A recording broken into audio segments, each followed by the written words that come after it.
I was at a stage of my life where I felt like, I could possibly afford to take a risk.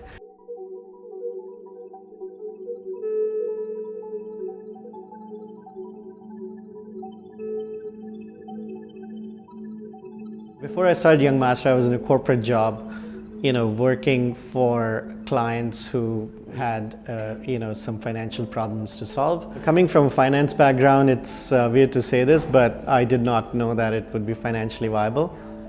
Plan B, it was, very simple: shut it down and try to look for a job again.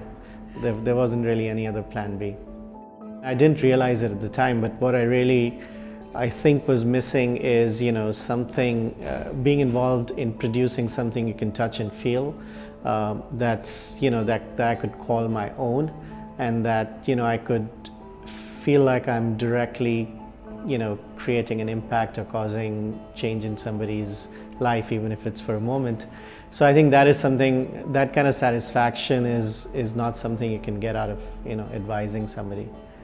When we had first started, I think most people in the industry told us that, it is, you're being stupid by focusing on draft. You'll never get draft accounts because they've been bought by all the big beer companies, and that is completely true. It was a big hurdle to cross. Ultimately, the hardest part with that is getting someone to take the step to try.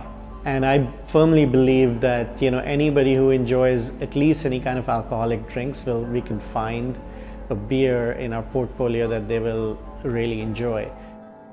In the early days, it used to feel like a big deal if somebody, from a big American brewery, really famous American brewery, tried a beer. If they would happen to be in Hong Kong, we'd be like, wow. Or even like seeing our beer is poured next to their beer felt like a big deal.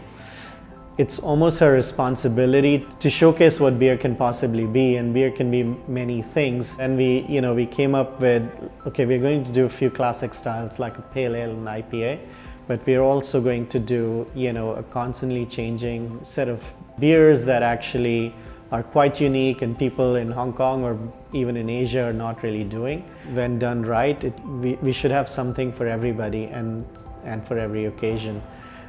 So the ideal drinker basically is someone who's open to new things and who's open to trying.